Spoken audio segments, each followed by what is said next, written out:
Hello and welcome to Sundaypundits Show, episode 57. 57. Yep. Doing this too long, boys. We don't go on paper. With me this week, I have my very good friend off-camera Tim. Bonjour. I have my very good friend Jim. Howdy. And I have a very special guest, a very good friend of mine. It's my daughter's school.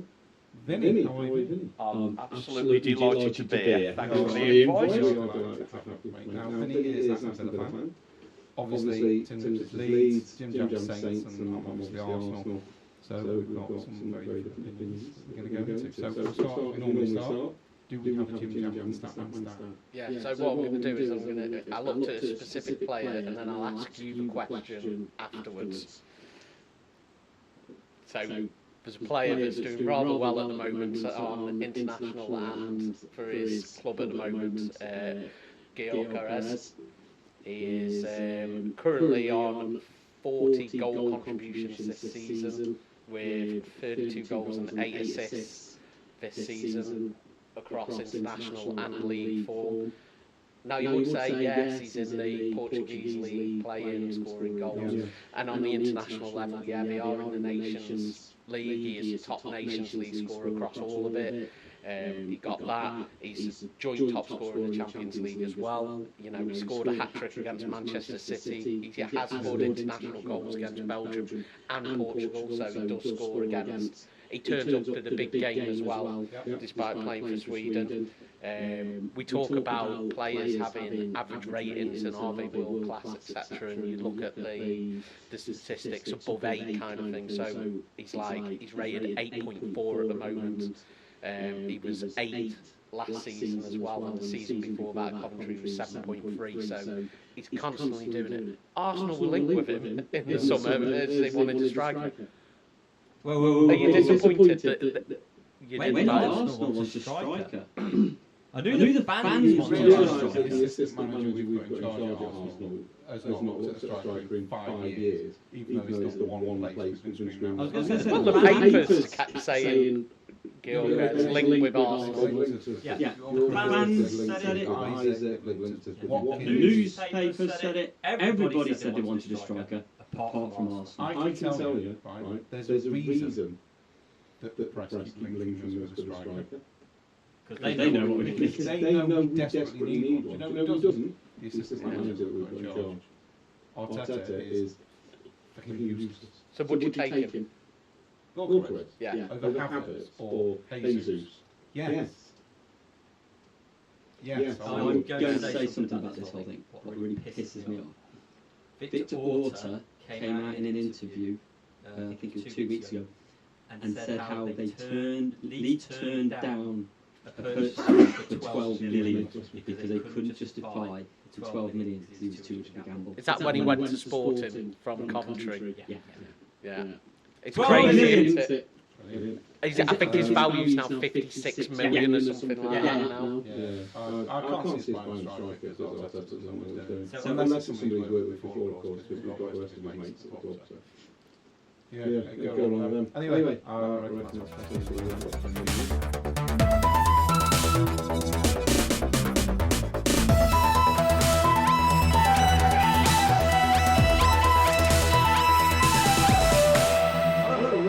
episode 57 with myself, Jim Jam, Tin Ribs, and of course our special Vinny.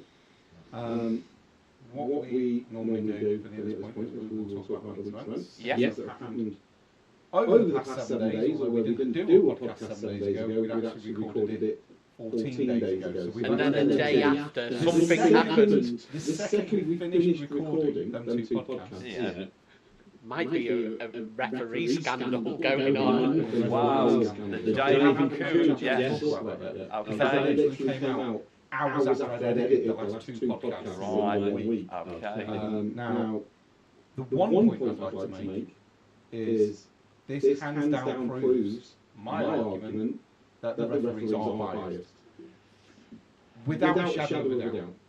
Because if you've seen some of them decisions, like, do you remember when was it McAllister got volleyed in the chest with his studs by Doku? Yeah. That was Coop that was refereeing. Odegaard handball in the area, blatant. Coop was refereeing. And that was against Liverpool. So it 100% proves that the refs are biased, and their bias will come in. There's not a chance that even that happened when Arsenal fan, when Odegaard slipped and handballed it, I was like, that's a penalty. It's a penalty. When McAllister got volleyed in the chest, yes, it's against City, yes, it's Liverpool. I hate Liverpool. Everybody does want Liverpool, hates Liverpool. But it was a penalty. And the fact that he has given so many blatant decisions against Liverpool shows that there is bias. Just want to point out, you're probably going off social media stats, where most of these decisions that he's given against them weren't even him. They've been proven that's not him. I think it's a very, very difficult job. I think referees are under far too much scrutiny. I don't think VAR has helped that. No, and neither of the players. I mean, you see players rolling around, banging the floor as though they've got a broken leg. It's a very, very difficult job. It's okay when we watch playbacks on telly and everything's slowed down, and sometimes you get a still from a camera. But I actually think refereeing is a very, very difficult job. And they're probably the group of body is really much supported by the game with this respect, so to speak. But there isn't now. I mean, they're under tremendous pressure. They're scrutinised probably more than the players or the head coaches. I think in any game, no matter what decision the referee makes, you can't blame the referee for changing the course of events. Players have still got 90 plus minutes, and head coaches have to work out tactics, to keep goals out one end, score in the other. And I think it's deflective psychology. It's easy to blame the ref than it is sometimes to accept responsibility. You've either not played well, or you've got your tactics a bit haywire. Now I can accept personally, and I know you can, because we've spoken about it. But I think you can accept a mistake from the guy in the middle because of the pace the game is playing. Absolutely, yeah. You can definitely accept time making an error. However, when we then have 30,000 reviews on VAR and they get it blatantly wrong, that's what I can't accept. But the ref making an error. The game is so fast now. I quite enjoy going home at the end of the game. If the referee's made a mistake, you're just sitting there. Referee was a wanker, he's cost us. You go to work the next day, you're perfectly, you're okay with it. Whereas when VAR blatantly screwed you over where it shouldn't. Well, FIFA have said it, haven't they? It's the experiment of VAR has been unsuccessful, and they want to change it now, but the managers get reviews. I mean, as a fan who's in the stadium, I mean, I've had a Villa season ticket for about 40 out of the last 50 years. It's actually killed the game. You celebrate, and then sometimes you're having to wait another 2 or 3 minutes. Why VAR is checking you. Now, the other thing with VAR, all it does, it adds a layer of subjectivity. Because us four guys in the room could watch an incident, but we could have 4 separate opinions as to how we interpret that. So all you're getting with VAR is another layer of subjectivity. Because a lot of the laws in the game is in the opinion of the referee, or as we get in lately, in the opinion of VAR. So for me, VAR has added no value at all. Let the call stay with the referee on the field. Let the mistakes occur, which you'll get. We've got the goal line technology, which I'm happy on board with. I'm quite happy to have semi-automated VARs to do the offsides, but for me, the offsides and the goal technology, that's it. Everything else should stay on the field. For me, the only success with technology has been goal line. Yes. Apart from one, which the Villa and Sheffield United, and you kept us in the Premier League. But that is one mistake out of how many decisions have been made. So that for me has been an unmitigated success. It's been brilliant. The offsides, as long as it doesn't take 20 minutes, I'm okay with it. So if this semi-automated thing is going to speed it up a lot, then I'm okay. I mean, you had that whole Lewandowski, and they were debating whether or not the image had got twisted with the defender and all that sort of stuff, didn't you? In that there was a big hoo-ha. Was it actually offside? No, it's just happened last week. It was just before last week. And they're going, well, when they showed it on camera, like that was Lewandowski and that was the defender, and then when you actually watched it back, it was switched. Yeah, his leg was pointing the wrong way. And it's it was mental. But again, the odd mistake, I can accept the odd mistake. But when you're getting, like for me, refs are going to make mistakes because the game's so fast. Yeah. It's never been as fast as it is right now. Yeah. Like you've got quick plays in the past, let's be honest. Yeah. Nothing to talk about. No.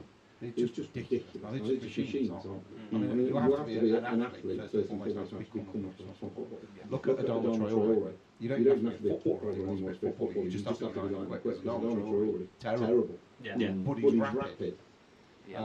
Athlete first, footballer second. Yeah. So I can accept the guy in the middle of the park. Yeah. But like I say, when you're slowing it down and watching it again, and you're still blatantly getting something wrong. It's crazy. One thing I would like them to add is the fifth official, and he basically has like a baseball bat. And every time they do that rolling round when they've barely been touched, the official just goes on and smacks them. They're holding their knee like, oh! Yeah, I'm kind of okay with that. Right, so we had obviously the David Coop thing, which for me shows bias, but it also shows that whoever recorded that video cannot be trusted in any way, shape or form. No. One thing I will say is it's a shame that someone's being persecuted for telling the truth. Under what circumstances, though? I would say I'm okay with it, but I'm not, because I think, like, I'm okay with Premier League refs. Like, look at, I can't remember his name now, he's one of the most famous ones ever. Short, bold, and used to have a go at everybody. And he was doing that for Amy when he came up to him. He's on Oh, Monty! Monty. He's openly trying to raise. Yeah. He's mental in the stance of Trump. Okay, Yeah. It's not a problem. Yeah. But when you've got someone that despises Liverpool, as funny as it is, hate Liverpool, I don't think you should be in the Premier League. Well, I should never or just see that. Liverpool. Yeah, the win percentage for Liverpool is quite good. Yeah. You just said, basically, you just said what everyone already knows. Klopp is a cunt. And that is exactly what he said. So That is exactly what he said, and to be fair, he has got a point. Although, then they showed afterwards about 7 or 8 different occasions where Klopp was right. It is basically screaming at. I'd hate him for that. Exactly. Yeah. So basically, the guy's being persecuted for saying the truth. Yeah, I think partly it's wrong, but if he just had a go at Klopp, but when you specifically say, I hate Liverpool, blah, blah, blah, I don't think that's a good But he said Ronaldo's a nice guy. I think Yeah. I think you also have to take into account the wider context in which that video was shot. Now, if, and I have to choose my word carefully, if David Coop has an addiction issue, which there's a potential he may, then, you know, I mean, do you then condemn the man or support him and rehabilitate him? Yeah. You have to support because everyone deserves a second chance. Absolutely, they do. Yeah. But I do believe wholeheartedly that refs should drug test it, same as players are. You're on a pitch with Premier League players. Yeah. They're drug tested, why are you not? I think one of the referees said that they wanted to do that at former PGML, all that matters. PGMOL, former chairman of that said he wanted to integrate it about 15 years ago when it got rejected. So Yeah, and I do not in a condemning way, but actually, because as I said before, I think they're under incredible pressure. They get a fraction of that. I know it's not about money, but Premier League referees get a fraction. They probably earn each in a year as a top star does in a week. Yeah. Which is about a week's salary for some of the more high-profile players. Half a week's salary. So I think, it's like anything. I mean, I'm a massive supporter of people's mental health, massive supporter. And I think in any walk of life, any employer should actually support people so they don't get ill in the first place, so they don't fall into addiction. So I think anything which can be done to kind of help David Cook, if he does have an issue, I think should be really warmly welcome. But then, of course, like anything, it's like throwing a pebble in the pond. This isn't an ideal situation, but when things are bad, they're the greatest learning experiences you can have. And I'm hoping some of the more wise people in football and some of the more empathic can actually use this incident to actually say, do you know what, we need a proper strategy, on mental health and addiction, but secondly, and we'll come back to it, what is acceptable and not acceptable behaviour by players and head coaches? Because I think some head coaches, and I include, well, I say head coaches and assistant managers, and I include Arteta in this, need to chill out a little bit. Yeah. You shouldn't be screaming in somebody's face. I fully expect if somebody screams in his face in the street, he's going to land on the nose. Yeah. If somebody's here screaming in his face, I fully expect him to fall on the nose.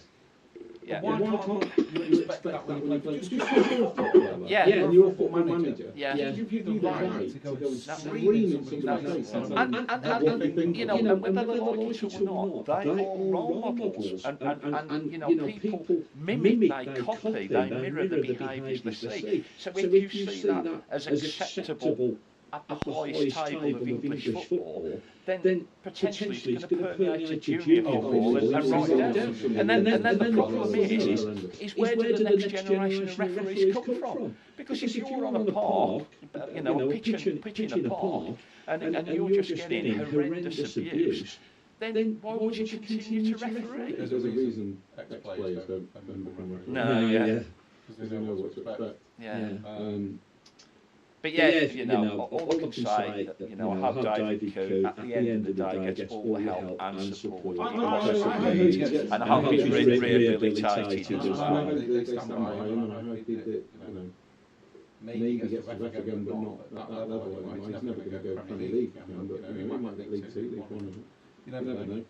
He's not going to affect Liverpool down there, is he? Right, so we had England played with 10 men. England played with 10 men, not against 10 men. Yeah, England played against 10 men. So England played against 10 men, and were distinctly average from the first half. Came off 0-0. And we all agreed that England were poor. So then came out and won 5 in the second half. Yeah, the greatest team in the world couldn't beat Arsenal with 10 men. Just thought I'd throw that in there. Hang on. You watched international football?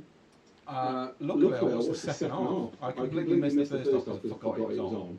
And then I sat down, put the telly on, and it was the first thing that came off. And I thought, I'm not going to do that now, I might as well watch it. I mean, the only thing that pleased me is the fact that Taylor Ballas scored on his international. He did. He scored almost instantly. That was good. And Roy Keane was hilarious about it after the game. Yes, because he's not really an England fan, is he? But Arnold Bellis is engaged to his daughter. Yeah. So yeah, he had to be happy and miserable about it. Brilliant. And he played it well, and he said, "Oh, things can change quickly in the Keane household and stuff." I think that more first teamers England should drop out when it comes to Nation League friendlies. Because I like the fact that we got to see so many guys. He gave a whole load of debuts to people. Yeah. There was a list of 11 players backed out. Yeah. In one go. I think we should have more often. Yes, so do I. Give these youngsters a chance, because we would never have seen Harwood Bellis. Oh, definitely not. Not a chance. But look at him, he's coming, he's done really well. Yeah. The footballer scored. I like the fact that Carsley told him he was going to play that game, told him what minute he was going to come on, and he stuck by his word and played him. Yeah. I mean, I'm glad someone who doesn't want to manage England is not going to be managing England going forward. We won't get into the rest of it. I'm glad somebody who doesn't want to be there isn't there, because he clearly doesn't want to manage England. Because from the day one, he's like, I can't wait till after the 21. Yeah. Go on, go back and... He's done a good job at the under-21s though. He has been a winner. So did Southgate. Yes. Yeah, okay. And San Marino got the first away win. And it's also the first time they've scored more than 2 goals. And they won their group and qualified, I think, wasn't it? Or something. Or got second. Man City's Twitter. Yes, they did. Yes. Hilarious. Yeah, I thought that was brilliant. Their Twitter team. Brilliant. Absolutely brilliant. I never thought to see the day where San Marino beat a team home and away. 3-1 as well. It was a decent result. Yeah. It was no lucky thing, was it? San Marino was like the joke, wasn't it? Like, yeah, you'd play for San Marino, you would. As you're here, Yes. there is something I would like to question you about. Yes, fire away. Are you a supporter of Emery? Oh, massive. Do you think? Yeah. And I'll explain why. Yeah. Do you think he is affecting Watkins in a negative way? Oh, absolutely not. No. And the reason I say Yeah. that is because Watkins has not finished 90 minutes for as long as I can remember. He keeps getting brought off on 60th minute, Yeah. bringing Duran on. Yeah. So Watkins is starting again, knowing full well he isn't finishing it. Yeah. And since that started happening, Yeah. he's not the same player. No, I mean, he's in a very, very difficult position because John Duran probably demands playing time. I'm kind of well aware of the rumours that Duran can be difficult to manage in certain ways. So it's very, very difficult. So I still think he's giving Watkins the opportunity to say to get 65 and 70 minutes in, and as well as giving Duran game time as well. But ultimately, you are a head coach to make the big decisions, and the big decisions is Watkins is a country mile ahead of Duran, and so I hope over the coming weeks Emery is just going to say, no, Watkins is my number 9, my main man, and he continues to play more games. But you have to bear in mind, as a head coach, you are managing a squad, and it's very, very difficult. And I think you could get to January now, and Watkins will just be like, I don't want to go. I want to play more minutes. Listen, he might well coming back to your club. I think if Watkins went to Arsenal, he'd probably win the league. Because, for me, and I will say this, in the English Premier League, and I'll include Haaland in that, I wouldn't swap Watkins for any other forward, because Watkins is what I would call the complete forward. He gets lots and lots of goals, but his link-up play, I think if you look at his assists last season, and his goals, he was probably the number 1 most effective striker in England. I would love to see Rice, Odegaard, Watkins and Saka and see what they can do on football pitch. Yeah. Is that really be frightening? Yeah, you would. I'd love to see that in a Southampton shirt, but we don't all get what we wish for. I know you are. Yeah. I think if he gets annoyed enough, we don't get that out. Because I can tell you as an ex-striker, if I got brought off once, I was feeling like I can't believe it. Yeah, I didn't like not playing 90 minutes. Yeah. I used to hate it. So for that to happen every week, I would already have my transfer. Yeah. And it was the same again yesterday. I was watching it intently as I do. And in my honest opinion, Watkins and Duran can't play together. Even yesterday, they didn't take Watkins off, but they brought Duran on and then put Watkins wide on the left, which was the position he used to play at Brentford many years ago. But it's a combination at this moment in time, because a week's a long time in politics, it's the same in football. But it is not a good partnership at the moment. That to me sentiment. Well, the manager's turning around. Like, I can only put myself in because I was a striker. Yeah. So now, if I was there, and then my manager said to me, we're going to move you out to the wing, and we're going to bring him on up front. Yeah. I'm like, You're catering for that guy. I'm not striker, not him. Put him on the wing. Yeah. And put me up front. I mean, Watkins though doesn't give the body language of someone discharging. His goal yesterday was a wonderful, wonderful goal. It was a lovely, lovely Ollie Watkins goal. I'm glad he scored for England as well during the international break. So, you know, it is difficult, but all I can reiterate, I mean, my God, if you look at Stephen Gerrard's last game was barely 2 years ago. 2 years and 1 month. We were away at Fulham, we were discharging, we were a shambles. So if you look at the Villa in 2 years under Emery, Conference League, Champions League, beating Bayern Munich, and I think Watkins has been, probably, if I was looking at the Villa,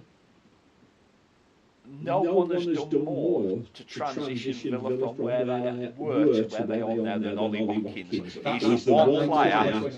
Yeah, if you were asking me, I know it's a team game. But the one player I think has done more to get the Villa into the position they are now, it is Ollie Watkins, which is why I say, if I was Emery, and I'm not, if Durant gets a strop, I'd say, well, you go, mate, because Watkins is my main man. I think your other main man is Emi Martinez, because when he's out injured, your backup keeper is And you say it because when he doesn't play, the backup keepers have not done well at all, have they? And it's not, and that's what I say, it's not like you've got a decent number two there. There's a chasm between the quality of Martinez and like Joe Gochi, who we've recently brought over from Australia, and even Olsen. Now I'm mindful that Olsen's got the best part of 50 Swedish caps.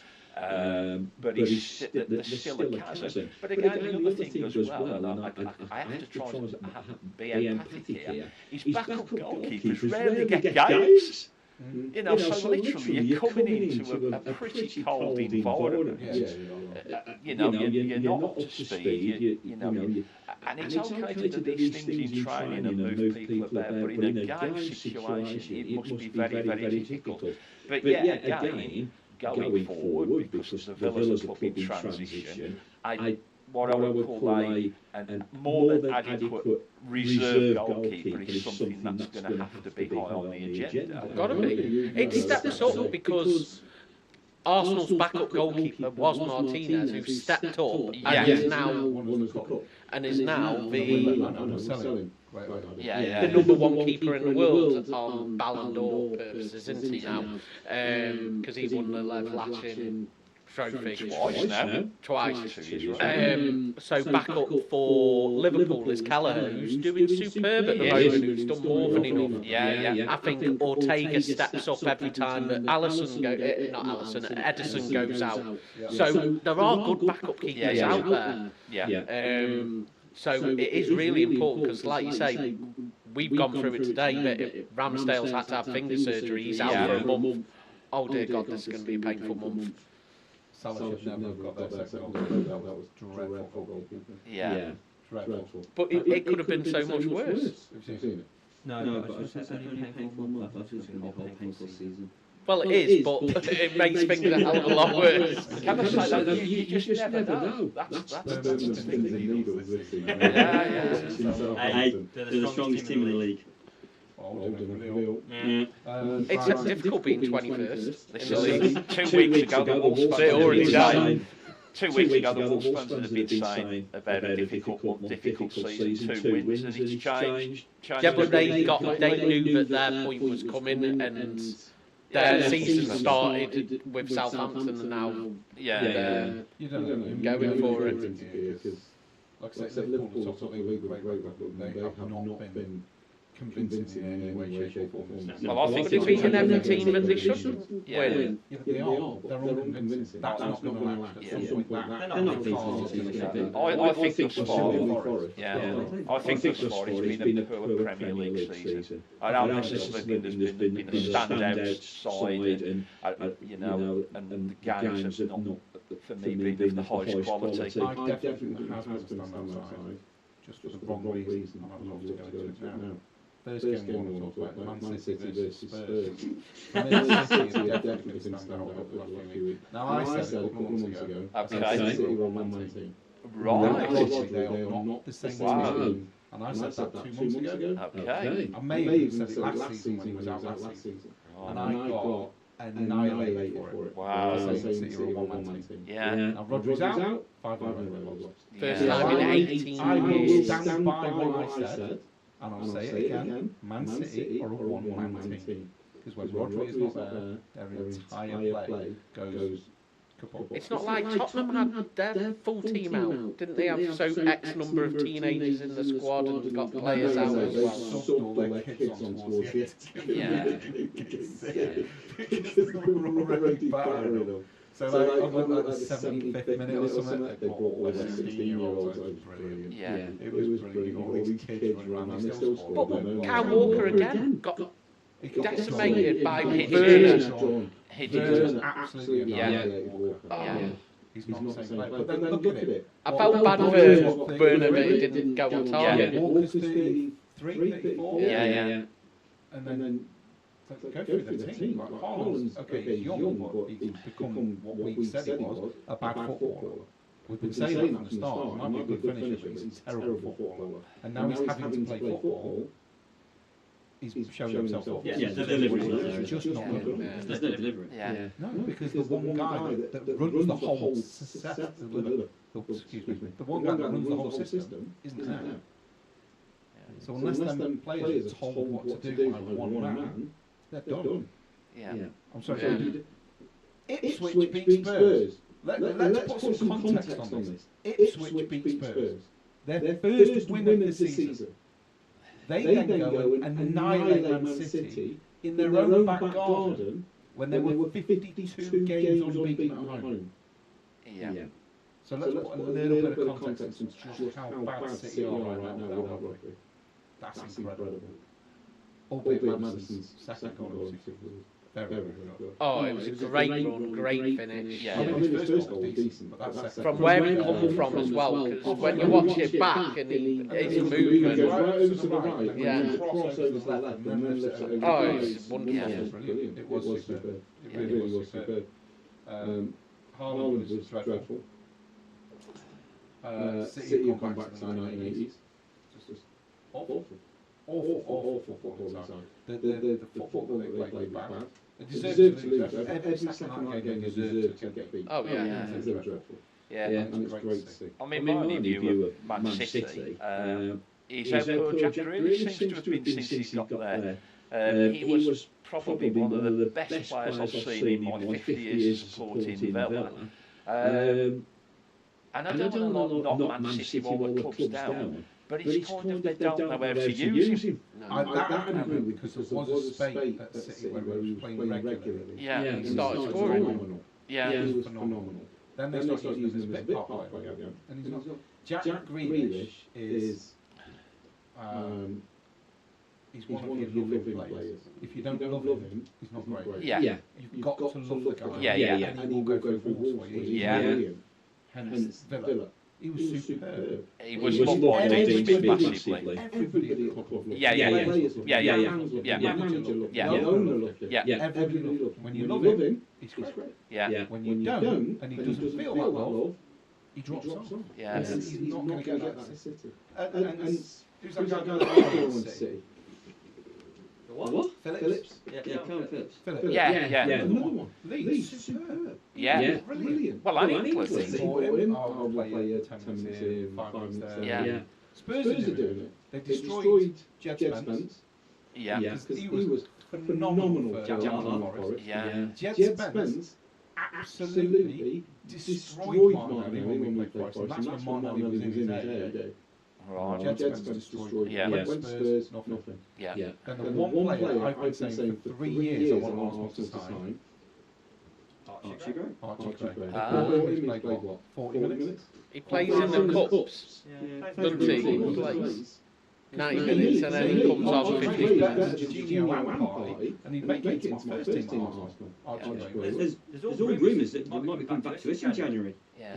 That's disgraceful. It just these players that get destroyed, it breaks me off because they're English. It breaks Jack Grealish, Yeah. Phillips, Archie Gray, all of them are English. Why would you destroy them? Don't Yeah. go further. You could go Jock Rodwell, isn't it? Scott Sinclair. Man City ruined promising English careers. Yep. And Spurs are doing the same. Jed Spence, another one. What did I say to you in the signing? I said they've just signed the right-hand side version of Ashley Cole. That's how highly I rated when he was at Forest.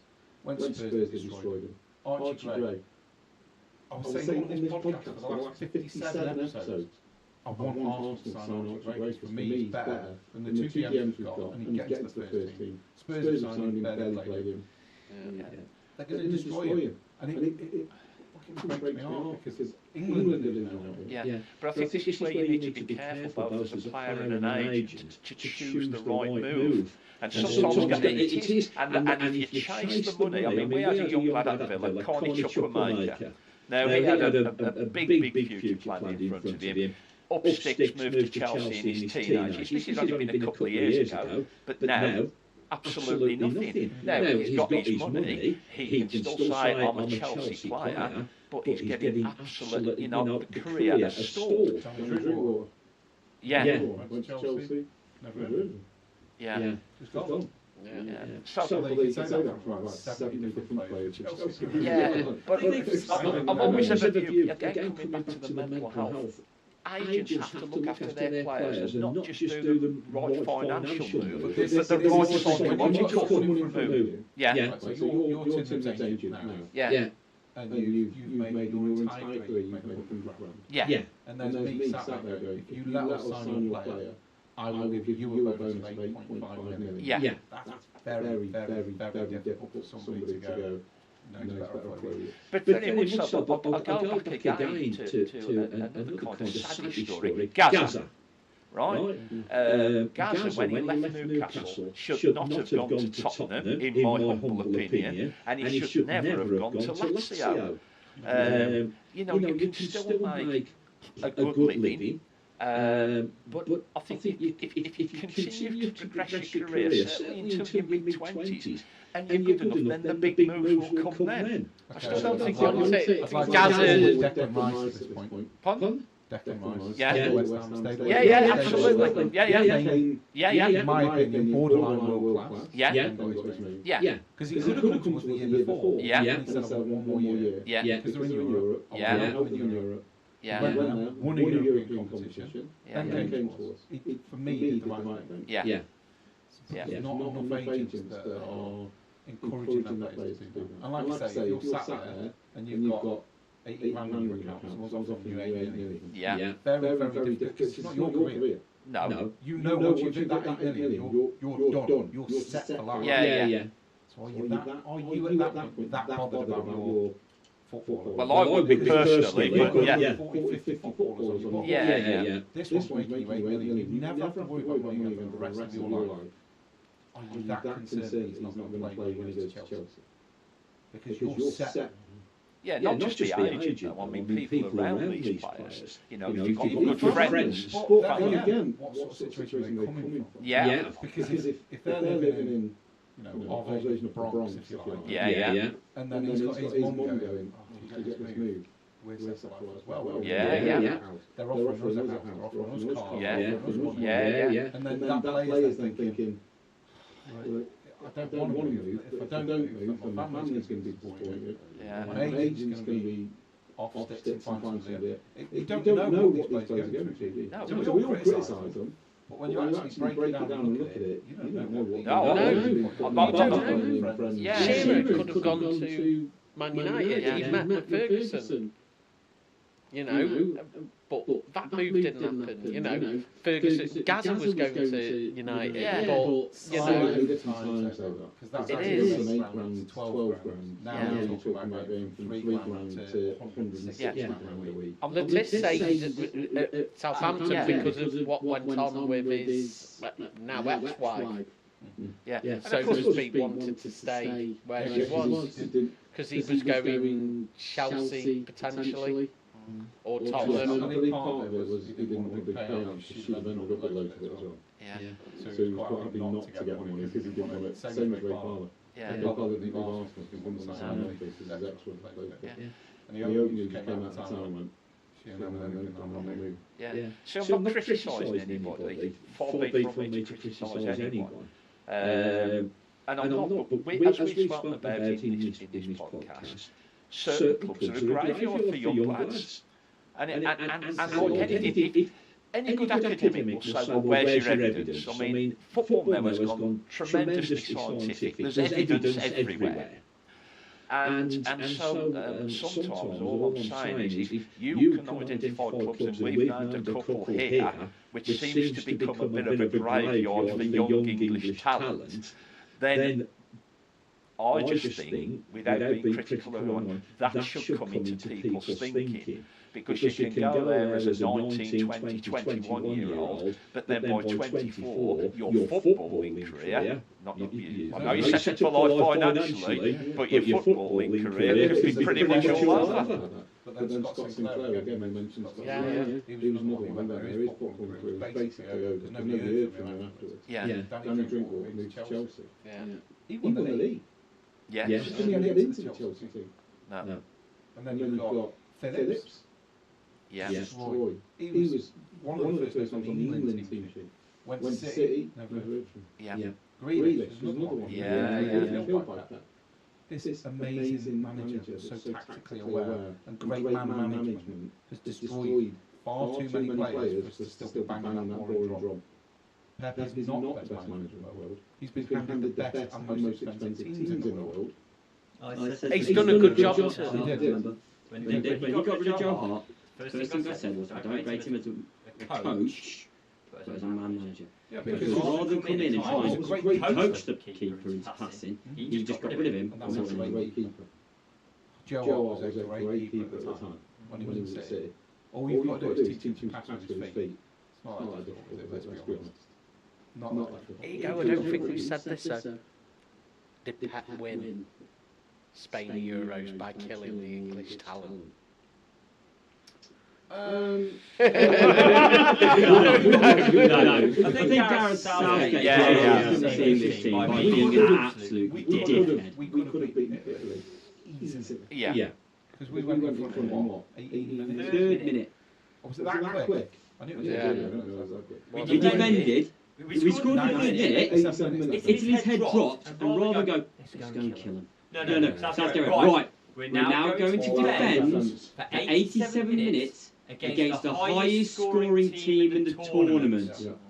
Dickhead. Scored after 3 minutes and we were flat 11. Brilliant. He's an absolute useless. I'm so glad he's useless. I am so glad he's gone. Yeah. And all I'm going, we go to the finals. No, I'm not Did you see the route? Yeah. Did you see the route? So what annoyed me was when they kept going, but he beat Germany. It was just shit Germany. You know what? This is where the pundits piss me off. These people who are paid thousands and thousands to talk bollocks. I mean, we're not paid anything, we talk bollocks. But here's what pisses me off.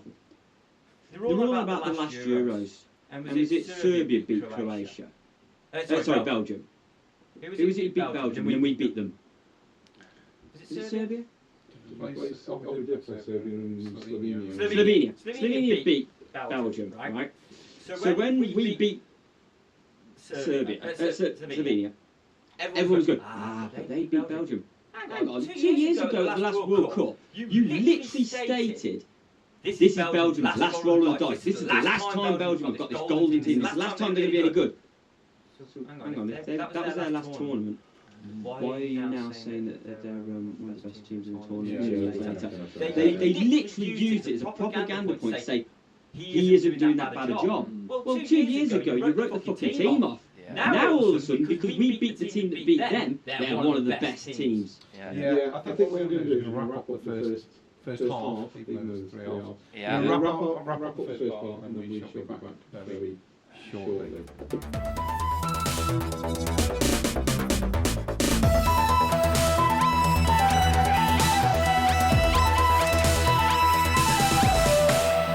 Hello, welcome back from break. What we always do in part 2 is we play our game, Who Am I? We have 3 footballers. I will give you 3 sets of clues each time. And if you get it right first time, you get 5 points. Second time, 3. And if you get it right third one, you get 1 point. If you don't get it right at all, then 0 points. So, Are we all ready? No. He's looking up the clues. He's typing it. Yes. Sure. I'm using AI. I'll wait till he's put his phone now. Right. And we'll go back to the actual podcast. The reason why He's probably just learning Japanese. he probably is, to be fair. That's probably what he's doing. I'd like to get Jim Jam's bet. Yeah. Week 14, Player 1, Part 1. I was born on the 15th of March, 1993, making me 31 years old, in Lagny sur Marne in France. I've probably butchered that, but it's somewhere in France that you've probably not heard of. I am 6'3". I have only played for 2 senior teams, but I have transferred 4 times. Who am I? So while they're having a bit of a think, I'll just run through them again. I was born on the 15th of March, 1993, making me 31 years old. I was born in that place I can't pronounce in France. I am 6'3". I have only played for 2 senior teams, but I have transferred 4 times. Who am I? 3, 2, 1. Answers on a postcard. Tim has got nothing. Nothing. Nothing. He's not 6'3". You're only about a foot out of it. Yeah. Manual potatoes. Kante. I've had it. This is my show. He's definitely 6'3". Right, part 2. Nobody's got 5 points there. At least you had a guess, though. It was a panic guess. Part 2. From 2007 to 2009, I was at Lee Harvey Youth. And from 2011 to 2012, I was at Man United. Making 3 appearances, scoring no goals. I played for France under 16, 17, under 18, under 19, under 20, and the senior. I played for France senior team 91 times, scoring 11 goals. I won 1 World Cup in 2018 and a Nations League in 2021. Who am I? So the guys are here we go. 07 to 09 I was at Harvey Youth. I then moved in 2011 to 2012 to Man U. Making 3 appearances, scored no goals. I played for France under 16, 17, 18, 19, 20 and the senior. And I made 91 appearances for the senior team, scoring 11 goals. I won a World Cup 2018 and the Nations League 21. Who am I? Okay. Got an answer? 3, 2, 1. Answers on a postcard. Okay, we have an answer for all 3. Part 3. 2012 to 2016, I played for Juventus. 124 games, 20 appearances. 2016 to 2022, I played for Man United, making 154 appearances, scoring 29 goals. And from 22 to 24, I played for Juventus, making 8 appearances, not scoring. I'm better known for my ridiculous hairstyles than my actual footballing ability. Who am I? And his second part, and his vegan boots, and his suspension. Anybody listening at home, we are of course talking about the useless football. Not N'Golo Kante. Not N'Golo Kante. See, when I said 6'3", my brain went straight to goalkeepers. I went centre backs. Yeah, I was thinking of goalkeepers. Yeah, I went centre backs and then. Jim, because you weren't even thinking 6'3". So I was going to say, as soon as I wrote it, I went, yeah, he's really not 6'3". I just went with French. Week 14, Player 2, Part 1. I was born on 27th of June 1977, making me 47 years old, in Madrid, in Spain. I am 5'11". From 1987 to 1990, I played for San Cristobal Youth Setup. 1990, I joined Atletico Madrid Youth Setup. And in 2001, quite a lot later, I was Ballon d'Or runner-up. Who am I? So, while we're on a bit of a think, we'll go through it again. 27th of June, 1977, making me 47 years old. I was born in Madrid, Spain. I am 5'11". From 1987 to 1990, I played for San Cristobal Youth. I then joined 1990 Atletico Madrid Youth. And in 2001, I was a Ballon d'Or runner-up. Who am I? Answers on a postcard. Tim's got something, I think. Okay, I have answers for all of them. Part 2. I played for Spain, under 18, under 20, under 21, under 23, and their senior. I played for Spain's senior team 102 times, scoring 44 goals. In 2018 to 2019, I was the Real Madrid youth team manager, and from 2019 to the present day, I am manager of the Real Madrid B team. Who am I? While I have nothing, I will go through that again. I'll specifically try to make this one difficult for you. I played for Spain under 18, 20, 21, 23, and the senior. I played for the senior setup 102 times, scoring 44 goals. 2018 to 2019, I was the manager of Real Madrid youth setup. And from 2019 to the present day, I am the manager of Real Madrid B team. Who am I? 3, 2, 1. Answers on the postcard? Nothing. We do have 2 answers. Part 3. Hopefully part 3 is the bit where it just blatantly gives it away. From 94 to 2010, a long time, I played for Real Madrid, making 550 appearances. These are league appearances. Scoring 228 goals. I'm a forward. I have also played for Schalke, making 66 appearances, scoring 28 goals. Al Sadd, making 39 appearances, scoring 11 goals. And New York Cosmos, playing 28 games, scoring 8 goals. I've won 6 league titles in Spain, 4 Supercopa d'Espana, 3 Champions League, 1 Supercup, 2 Intercontinental Cups. Who am I? Now, for people at home, I will point out that this first clue on this one is meant to be the one that gives it away. From 94 to 2010, I played for Real Madrid, making 550 appearances, scoring 228 goals. I'm a forward. I've also played for Schalke 66 times, 28 goals. Al Sadd 39 times, 11 goals. New York Cosmos 28 times, 8 goals. I've won 6 Spanish league titles, 4 Supercopa d'Espana, 3 Champions League, 1 Supercup, 2 Intercontinental Cups. 3, 2, 1.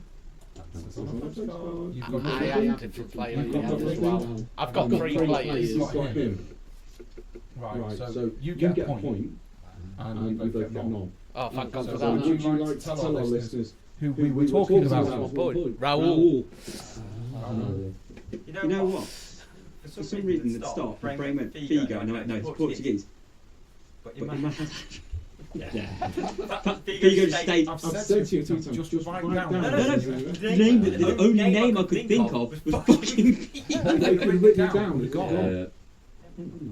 You'd write Figo. That was what the last clue was going to say. My last name goes with Aston. Because I had David Villa as my first player. My first one was Villa, second was Torres. Fernando Torres was the second. Gucci was my second. Just couldn't remember his name.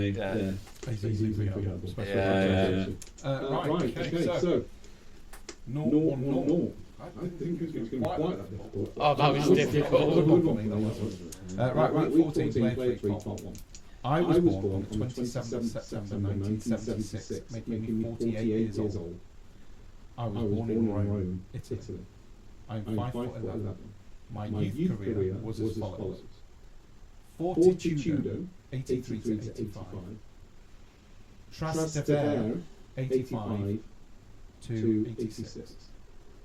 Lodigiani, 86 to 89, probably butchered that. And Roma, 89 to 93. Who am I? So, for the guys at home, I was born on the 27th of September 1976, making me 48 years old. I was born in Rome, Italy.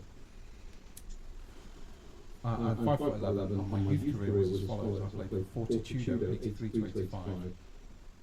Trastevere, 85 to 86. Lodigiani, 86 to 89. And Roma from 89 to 93. Who am I? 3, 2, 1 answers. I've got answers for all of you. I know it's not him, but like you say, just put a name down. Yeah, that's what I've done. Just write them. Just write them. No matter how many million miles away you are from it, just write them. You can't be further than Goblo Kante. Yes, 6'3" Part 2.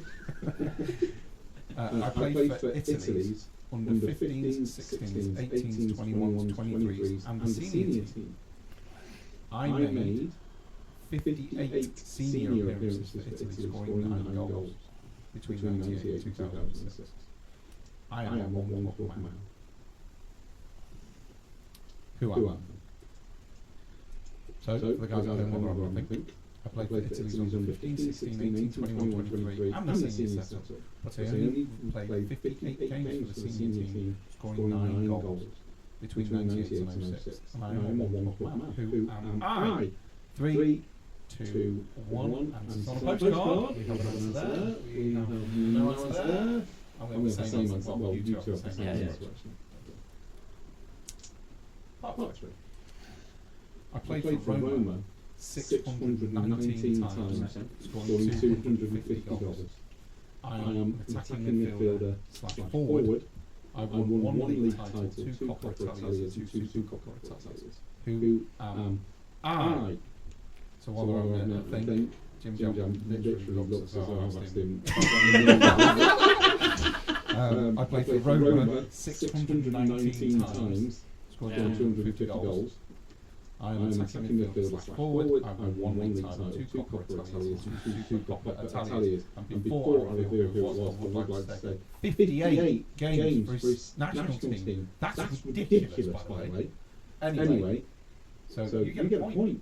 Well done. Okay. You've got 5, but he got a point. So who was it? Tin Ribs? Totti. It was Francesco Totti. Right. So we're just going to take a 2-second break. I will be back. You know what? I did think it. Apologies for that small break that we just had to have because I yet again always forget something. It's normally to turn my phone off, and this time I forgot to plug the laptop in, so it's started dying. Anyway, right, so who am I? It was really good this week. Tim did quite well. Jim, not so much for the fellas, just on the last one. Last hurdle. I should have gone with my I completely dirt on the Vinny, Jim and Tim got 3 points in the first one. And then we've got Jim with 1 point in the second one. And then Vinny and Tim got 5 points in the last one. So you're even with 8. And you unfortunately got 4. You got 3 on the first one, one on the last. Oh, yeah. So you got 5. It's not too catastrophic. It's not the end of the world. And I will fill the scores out a little bit later. Yeah. So what we're going to do is we're going to go back into the incidents and change that took place. First one I've got down is Arsenal versus Nottingham Forest. My notes say Saka's back to his best. Odegaard is essential to Arsenal, just like us as a one-man team, because we were fairly poor without him. Jesus, useless. Zinchenko, useless. Marino, useless. Sterling, useless. Jorginho, useless. I'd say Sterling's useless for years. They're the notes that I've made about the Arsenal Forest game. Odegaard is basically irreplaceable. Surprised it doesn't say Namwari more minutes. Nwene for me is the only person that should be put in to replace Odegaard when Odegaard is injured. They're both similar players, although Nwene is obviously not Odegaard's level just yet, but he is a future star. And I think if you give him another 6-7 years, I think he's going to be the best player in England. If he continues the way he's going. And I don't even say that ironically. I actually think he's the best player in England. He carries on the way he's going now. Because he's fantastic. He's 17. And he's fantastic. What's his international allegiance? England. It is a big if, though, isn't it? I'm sure Arsenal fans will make the same claim about Jack Wilshere. Jack Wilshere would have been as well. He was on the podcast and he'd just done an interview about his first like his first injury as like a kid, and he wasn't even supposed to walk again. Right. He broke a bone in his ankle that you don't break, basically, and he had like 2 pins put into his ankle bone. He went back years later, and apparently the surgeon go, "You're still playing?" But Wilshire didn't realise that it was a career ender because nobody actually told him, which may have actually got him more years because mentally he was not thinking, "I'm done." Then you're going to stop, aren't you? If you don't want it, you're going to stop because they forgot to say your career. Well, that's what they said to Stuart Dallas. Stuart Dallas, some random person in the hospital, goes, "You might never even walk again." While you're recovering, yeah. It's not what you're doing, is it? But yeah, I've written the areas which start. We did win 3-0. Yeah. And Saka scored the first. I thought he was on it. When he was carrying across the edge. Just turned on down, smashed it in the corner. And when area got the last one. Yeah. Again, he made massive difference when he come on. Yeah. And when area is ready 3 times to play Marino, so Marino is not on the pitch. And when area is on the pitch because Marino is used to it. But again, Arteta's main minutes was completely shite. The rest of them were. Basically, that list that I pointed out, apart from Jorginho, are all Arteta's mates. Jesus, Zinchenko, Sterling, all work with him at City. Yeah. Friends aren't good enough for Arteta. You need to stop signing them. Or get better friends. Go make friends with Gorka. Fulham versus Wolves. I've noted that Webber's goal was special.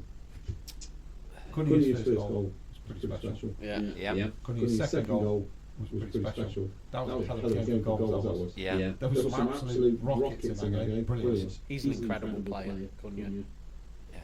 He's the one I want us to sign if we're not going to bother getting Gorka or the one I really want, which is Watkins. Yeah. Then we need to go after Cunha. Because again, like Watkins, all round. I'd rather have Watkins is English. We're an English squad, but rather have English guys. But Cunha for me would be a very, very close second. And you probably get it because Wolves are certainly in recent years are a selling club. Sell the family silver. I think they've done it for the last 3 or 4 years. Yeah. Various players. And I don't think Cunha would turn down the opportunity to come and play at Arsenal. Maybe not. Certainly with sort of, a little better than average at the moment. Not much. So yeah, have you got the scores up, by the way? Yeah. The scores up. Was that 2-2? What? I can't remember what Fulham and Wolves actually finished. 4-1. Or 4-1. Yeah, I think Wolves got 2 after the 90th minute. I was thinking about a different game. Yeah. I think you're thinking about the Villa game. Yeah, that's too soon. Yeah. You can talk about it then. Talk about the Villa game. We will get onto that. Come back to VAR. Next one down is Bournemouth and Brighton. And I've just written down Brighton played well and Bournemouth were unlucky. Which is another red card as well. Did you see that incident? Have you watched No. or seen the incident? I've not seen the Bournemouth. That's the first yellow I got. Definitely yellow. The second one, pathetic. Should never have been put to centre at all. Disgraceful decision.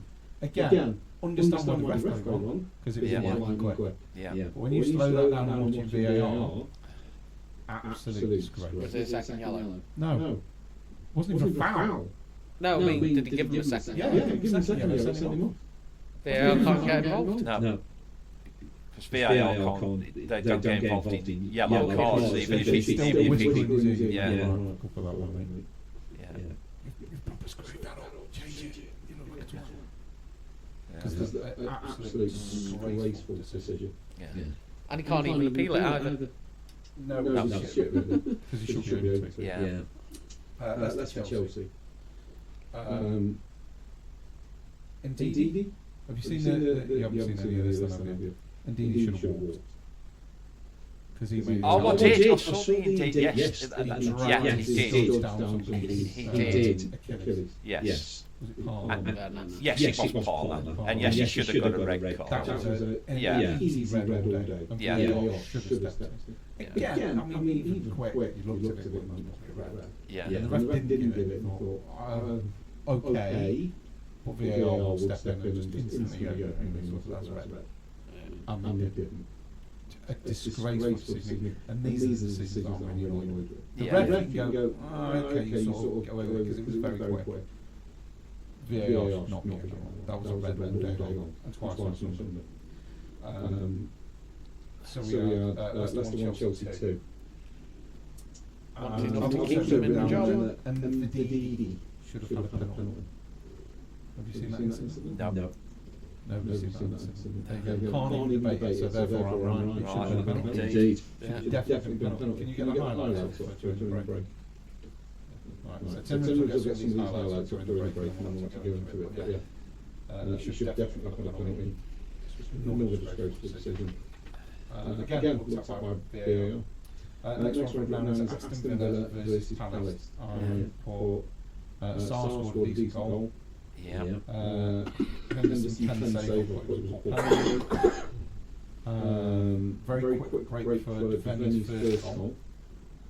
Defender scored his first ever goal, didn't he? Decent finish for him. Yeah. Sar, of course, made use of that day, by the way. Yeah. He ragged. Very good. Matson. Matson fouled.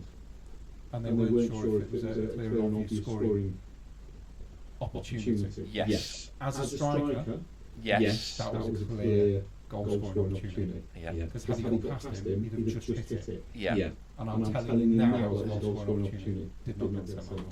That was a red card for me. Yeah. Definitely red card for me. Either team could have won, and now what? None in 6 for Aston Villa? Or 1 in 6? Yeah. We've had 1 win in 6. We have. Aston Villa. How do you feel about that then? Because you are better than that. Champions League getting in the way? I think there's an element of truth in that. I mean, coming back, I think the football calendar is massively congested. I mean, you spoke about Ollie Watkins earlier on. Now, he hasn't had a break for ages. He played none of the pre-season games, for example. So we're always talking football about the pre-season being the most important period to get you prepared for the season ahead. But Ollie Watkins played no pre-season games for the Villa. So I think there is an element of fatigue amongst some of the players. I think there's another thing as well, and again it comes down to science and looking at video clips and things like that. Teams, I believe, have worked Villa out. And the two games really, Liverpool, the Villa had a corner, I think Liverpool scored within about 15 or 20 seconds. And then the same again yesterday when the Villa missed the penalty, Crystal Palace scored pretty much more or less immediately. So I think clubs have looked at the Villa and certainly the high line and have kind of worked how to get through. Now the other thing as well, we talk about big players missing. Ezri Konsa is a big miss for the Villa. And he's kind of wasted. He's had to cover up right back many times this season because Matt Cash has continuous hamstring issues. So Diego Carlos, he's a Premier League player, but he's no longer at the level the Villa would be looking at, which is kind of top 6, top 7, top 8 thing. So where do you think you should be aiming? Well, I think if the Villa get, I think if the Villa finish 7th and get back in the Conference League, I think that's as where we should be at, because that's still more realistic sort of. And listen, I'm mindful the Villa will get better. The owners are absolutely committed. The Villa have got academies now across the world. We have a number of feed, I won't call them feeder clubs, let's say brother and sister clubs, affiliated clubs. So I think the Villa are building something special going forward. And I think probably what we've done, we've come too far too soon in many ways, a bit like Newcastle did, to be fair. And there is a kind of a bit of a reality check. I mean, PSR, whatever you call it, or financial fair play, certainly hasn't helped the Villa. The selling of Dougie Louise has been a big loss. Not been replaced yet. And Ornament should come well in times to come. But again, we've had Boubacar Kamara, Dougie Louise, John McGinn has been that midfield access. Now we've got Tielemans and Onana, so it's a completely new access. So we're only kind of 10 games into a pretty new setup. Maatsen, another new player. So I think it's been a bitty Premier League, not just with the Villa. You've had the stop-start of international breaks. I don't think any side has particularly hit any great heights. I watched Liverpool this afternoon and Southampton. Yes, they've won, and it's been efficient, but it's not been what I would call a great time for any club, including the Villa.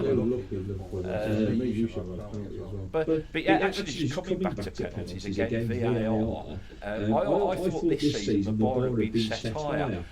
I'd have been livid if the penalty that Villa was given yesterday was given against us. I thought it was one of them straight away where that decision should have remained on the field. Actually, nobody appealed for it. Nobody in the crowd, no Villa player appealed for it. So I think the Villa were very, very fortunate to get even the penalty yesterday. So you could argue that missing it might have had some kind of justice about it. But you know what, look at the Villa and we're in a good place. Don't get carried away. It's been fantastic progress over the last 2 years. I've been purring over Martinez, I've been purring over Ezri Konsa, purring over Ollie Watkins. We've now got Morgan Rogers, Jonathan Pidley, England squad as well. Pardon? I'm surprised Konsa was there. Well, somebody has just come in from and give you like a massive offer. Yeah, I'm very surprised. I get that you're not selling club. Yes. But I mean, if somebody come in and give you stupid. Well, that's what the Jack Grealish one. We didn't really want to sell Jack Grealish. The reason they put the £100 million clause in Grealish's contract is because they thought no one would ever pay £100 million for a player. So I understand. Listen, every player has his price. Ultimately, and given the business of football, and it is about finance, or increasingly more about finance, then every player is available at a certain price. Because every club believes, and Brighton have done it over the years, Leicester have done it over the years, that they can sell players for big money and then replace them for somebody as a fraction of the cost. So that I think is always in the mindset of certain clubs, and that's how they kind of survive. Yeah, I know you get rid of Grealish, but I mean, on the plus side, I'm charging for 89 or something. Everyone's gone towards a good cause. Absolutely. But again, I think what it was a lot, because you have to remember with the Grealish thing at the Villa as well. I mean, we had been in a relatively bad state for years. I mean, there was civil war with Doug Ellis for as long as Doug Ellis was at the club. Randy Lerner came in, who was an awfully lovely bloke, but he put the wrong people in charge to run the club on a daily basis. So up steps Jack Grealish, in comes Dean Smith and other Villa lads through and through, and it was a great love fest. And it really was. Sadly, as I say, Jack Grealish went off to Man City. Dean Smith got the sack, and then we made the awful mistake of appointing Steven Gerrard. But now for the last two or 3 years, see, you have to put the Villa in context. Since our halcyon days of 80, 81, 82, 83, those kind of years, this is the best we've had, so we're really having relative good times. So a blip of only one winning 5 or 6 games, we're absolutely, okay with it. I'll put this in context because Emery went 21 games unbeaten at Arsenal, lost a couple, sacked. Yeah. Then we appointed the assistant manager that we've got now. And for me, he hasn't been good enough from minute one to what he is now. Yeah. Right. So I'll ask you a question. Yeah. Okay, so take your mind back 2 years. Yes. Nearly 2 years. We're talking since February very much. Yeah. Right. So Emery's in charge of Arsenal. Yeah. And at the start of March, Yeah. Arsenal are 8 points clear of the top of the league. Yeah. Do you think Emery is winning that league title? Yeah. 8 points clear at the beginning of March. Yeah. I couldn't agree more. Yeah. Arteta? Yeah. Yeah. Because he's not good. He doesn't know what he's doing. No. Hasn't got a clue what he's doing. No. And I'll tell you why. Yeah. It's because he bought a goalkeeper. Yeah. Everybody was unsure about. Yeah. All the Arsenal fans. I don't really know a lot about him, so I was willing to take a Yeah. chance. Relegated Bournemouth. Relegated Sheffield United. Relegated. Yeah. Not good enough. Yeah. Came in. Yeah. Every person in that stadium loved Aaron Ramsdale. Yeah. Everybody. Yeah. He then helped us get back into the Champions League. Yeah. We then get rid of him Yeah. for Flappy Bird, David Raya, who is shocking. Yeah. It was great at the start of this season. Yeah. I will say that he was brilliant at the start of this season. Yeah. Although he's starting to revert back into not knowing what he's doing. Yeah. So the other thing with Emery is he has massive pedigree. He has won multiple trophies. Yes. You know, I can't remember exactly, but it's certainly in the double figures. He's won 3 on the trot. Yeah. In the second European Europa. So the man is a serial winner, and when you consider, you know, the Villa, I mean, listen, we all think our clubs are the biggest in the world, but we're not, you know, we're not a Man City or a Man United or, you know, or Liverpool. Yeah. And so, you know, I'm absolutely delighted. I mean, I thought it was a real coup to get Unai Emery to start with. I think he was offered the Newcastle job and didn't, you know, take it. But I think the other thing as well, what makes Unai Emery a good fit at the Villa, he's literally, certainly on the football side, he's a manager, he's not a head coach. You know, he runs the show, and you know, Monchi. No, that's possibly one. I think he was also bright enough to look at that and go, they've just been taken over, these fans are going to want success. Yeah. And I don't think it's going to happen. Yeah. So he's going to step back. Yeah. And of course, Eddie Howe's gone there, did amazing things. I mean, I'd still have Eddie Howe at Arsenal now. I'll say no. Don't make me cry. Okay. But I said, when Wenger left, I said the guy I want to replace Wenger is Eddie Howe. Yeah. Because he's the only person, as far as I'm concerned, that's managing in the Premier League now that could take a club from damn near extinction in League Two to Premier League Two. I don't think there's another manager there that could do it. No. I'd love to see Pep in that position. Yeah. Go and take Pep and give him Salford City. See how well he does. I guarantee he won't see him in the Premier League ever. He's not one of those people making that much. And he's proven that now. As Tim said, the lack of management skills he's got. Which is shown time and time again. Yeah. The second somebody doesn't do what he wants, or, you know, Joe Art's not good enough for his feet, or you're going to take some training. No, you can sell him. Buy another one. That's the mentality of Pep. I'm not happy to talk to somebody else, because the clubs that I've been at are able to do it, and even when City aren't able to do it, go and do it anyway. Yeah. We haven't got $1 million to spend on it, it's another charge. Yeah, but it's another charge. So, do actually want to bring up something that obviously could backtrack a little bit. But going on the whole Villa with their slump. When teams start playing Champions League, obviously the teams that we associate as the Big Six, the ones that are sitting on 8 and shit. But don't worry about that. But the reason that we consider them the Big Six is they're the ones that have been in and out of Champions League quite regularly. They're the ones with the squads, they've built themselves up. I'm trying to actually think of the last time a team got into Champions League spaces and did well whilst not having a squad.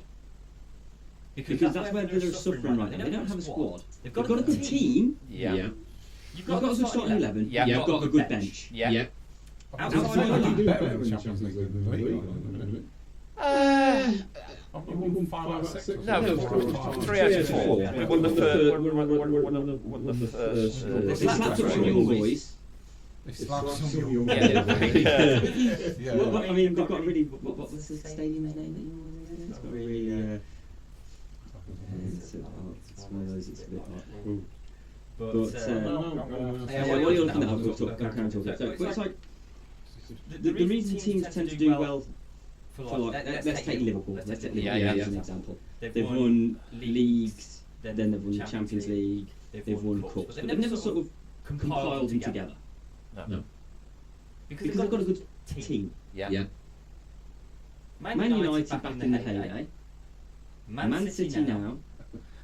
They won the double, the treble. Why? Because they had a squad. Yeah. They had the investment over years. Yeah. They built them up. So my question is, would you take this blip now, potentially looking at getting back into the Champions League or Europe, any European, and try and build up the squad so in over the years you generate that squad? Or would you be preference to sort of sit in, season in, drop off, season in, drop off, sort of thing? No, I always see the big picture in anything. Steady progress is okay.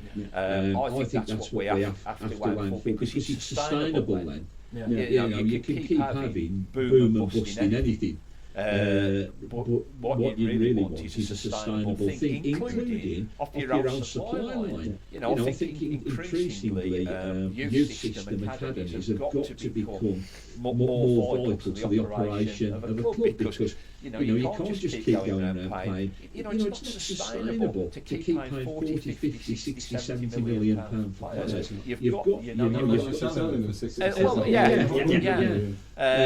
But I want the Villa to continue to build. The thing I love about Emery is improve every single player, and by improving every single player, he improves the club as a whole. And so for me, so whoever the Villa buys, and as I say, listen, we bought Morgan Rogers from Middlesbrough. He's just got his first goal. I think the Villa paid £8 million for him up front. It's certainly less than 10 million. And Emery has kind of improved him, beyond belief. So for me, that's the kind of thing the Villa just need to keep building, buying players like that. I know during the summer the Villa's focus was on buying athletes. Morgan Rogers, believe it or not, I think 6'3" lad. Oh yeah, and Arna, he's also another 6'3" lad, so or 6'5", I think, yeah. So it's a building job, and the lovely thing we bought Morgan Rogers early 20s and Arna early 20s. So you're happy to sort of sit with Emery and trust in, as they say, trust in the process. Let it, they take a few knocks, they take a few losses. As long as you sort of feel there's a progression. Absolutely, I will. Because sometimes you can see. How many football fans actually do that? That's what I was trying to get at, because there aren't many who will sit back and go, all right, let's rebuild. It's like, I'm going to use Leeds as an example because obviously everyone's just immediately, we're fucking losing this, they're all moaning. But there is a process. We had to lose money, so we lost all our best players. But through what I would actually consider quite clever business, we've brought in players who have replaced the players we've lost. I mean, that Ramazani, I honestly think he's better than Somerville. It's cost us half the price of Somerville. So I've got to say I didn't agree with Arteta's appointment at all. But once he's in, you think we'll give him full transfer window, then I'll judge it. I don't agree he's there. I don't think he should be there because he's not earned the right to be there. He's earned no stripes at all, other than being Pep's understudy. That's it. Unfortunately, there was a typo on that 4 transfers, and they put an O after. I think we've got it to the end time by the look of it. So I'm like, okay, I don't want him there, I don't agree with him there, but he's in now, so give him 4 transfer windows, see how it goes. And we're still not good enough. I'm like, push him for this. I'm like, but he's brought a keeper in that's got a Champions League. He's then treating him like shit, pushing him out the door. That's not a good attitude. That doesn't show Arteta in a good light at all for me. He bought Jesus, and Jesus is the next coming. Barely played in the last year or not. Don't get me wrong, I don't shoot garbage. But don't bring him in for 65 million or whatever it is, and then not play him. I just don't agree. There's a reason City sold him, like we say. City are winning the league every year, and selling the players. They're selling the players that aren't good enough. To take us into the break, we're going to go back to something Tim mentioned, which is when your team is called Young Boys. Yes. What do you not want to name your stadium? Wankos. Let's go with Stadion Whatdorf. Yeah. We'll see you after the break.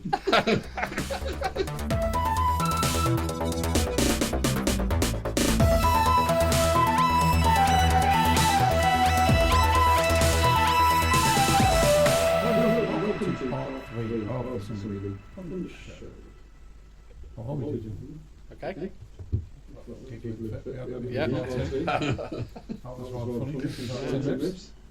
Right, so the Manchester United Ipswich game has recently finished. Yeah.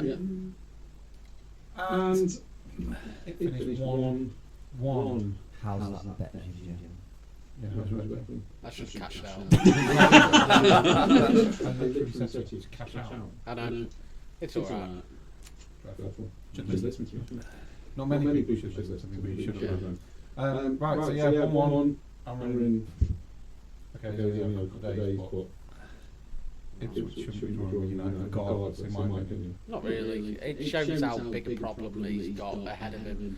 Now he's been brought in because Sporting Lisbon are one of the highest runners, so to speak, and United have been known to have lazy players.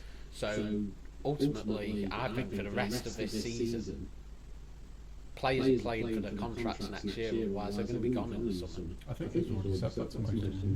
Yeah. You basically you're on trial for the rest of the season. I think the problem you have if you're Man United now is their players are going to be on pretty big contracts. Certainly more, there's not going to be many clubs in a financial position to buy those players who are currently under contract at Man United. But they need a massive sort out. Why do you think we struggled selling Ketty?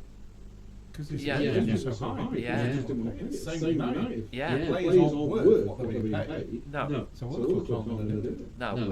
No, I mean, as I say, I just said, the recruitment at Manchester United, in my honest opinion, has been absolutely shocking.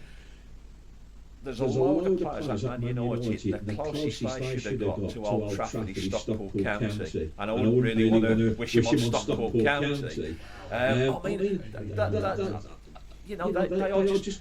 They're not just Manchester United players, they're just bang average Premier League players if they're that. And that's just borne out in the results. I do kind of feel a bit sorry for Ten Hag because again, they talk about hammering, but if you look at the style of play, say Ten Hag played at Ajax and the way they played, and he's not been able to replicate that, and I'm quite sure the new head coach won't be able to replicate it with those players. I can't think Bob Garnacho and maybe Fernandes.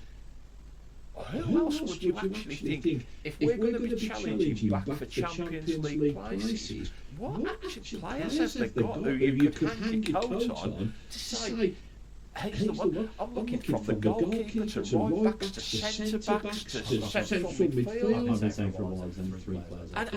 Yeah, we said about 3-4 players, didn't we? Yeah. Garnacho. Yeah. Dalot. Yeah. Yeah, but the rest, I think it's going to be a long process. Well, our episode 50 Yes. was called Ten Hag Genius ? Now I will go into why. Yeah. The reason it was called is Ten Hag Genius. Yeah. Is because my point was they've got the worst dressing room. Yeah. The worst attitude. Yeah. The worst work ethic. Yeah. He won 2 trophies with them. He did indeed. Yeah. That guy's a genius. Yeah. How do you win trophies with that? Yeah. We're meant to have one of the best teams in Europe. Yeah. We've literally handed 2 titles to Man City. Yeah. Yet Ten Hag can go and win 2 trophies with the worst dressing room potentially in Europe. I would think so. And beyond, I mean, Manchester United as a structure always kind of worries me, because I sometimes think a lot of ex-players undermine head coaches and things like that. So I do worry about Manchester United. The old class of '92, I think, are always kind of undermining what the head coach is doing, and kind of, now whether that's because in the media they want access to players, but I actually think instead of calling out the head coach, which they've done quite a bit with Ten Hag, some of them players need calling out. It needs to be an honest appraisal that ultimately they ain't good enough. And as I say, it wouldn't surprise me unless they do back the new head coach of him going the same way as Ten Hag. I agree completely. Well, yeah. But whoever's been in charge of recruitment at Man United over recent years, it's truly dreadful. Yeah. I couldn't agree more. Tim? Thoughts? You Japanese. About to bring something up. You know my thoughts. I think that they've got a very toxic changing room, and I think they've just need that to clear out. But going on their transfers, I was just scanning through. They've got that Euro who they bought in this summer, straight away injured. And he's supposed to be the new next best thing. But then it's like Martinez. I'm not a big fan of his, but he is definitely one of their better players. Not hard, though, is it? I wasn't. Yeah. So when you sort of look at the fact that in the 5 players in their injury list, 4 of them are defenders, centre backs. That's never a good sign. No. So let's just look at their defence today. De Ligt is the only decent player. Johnny Evans is a good serviceman, but he's not. He's past United level now. Past all levels. Yeah. I mean, he's literally one game away from the zero frame. Then Mazraoui. I mean, according to this, he had a great game, but he was bought as a fullback and was doing well at fullback, and now he's a centre back. Yeah. And he played attacking midfield in the Champions League game. But they are literally playing on threadbare. But it's like, for me, I just looked through the team, like we were saying earlier, and it's very hard to pick players that you go, I would take them elsewhere. But you've got the likes of Anthony.